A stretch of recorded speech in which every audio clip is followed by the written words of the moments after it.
We all know what a doodle is.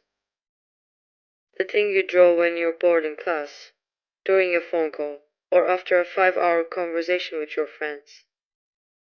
A line, a loop, a shape that appears without asking. Most of the time, we don't even notice it. But what if it's not random?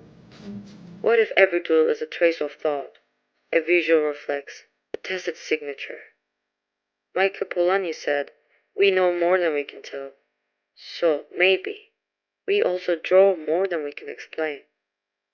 We thought, what happens if we collect these marks? What if doodles become a way to see each other's inner worlds? Not as perfect drawings, but as personal traces, shared patterns, and unconscious visual languages. And then we realized something else. These marks are not only memories. They can become systems. They can become identities. They can become the starting point of a brand. Duke turns spontaneous doodles into a living visual archive and a space to create visual identities from them.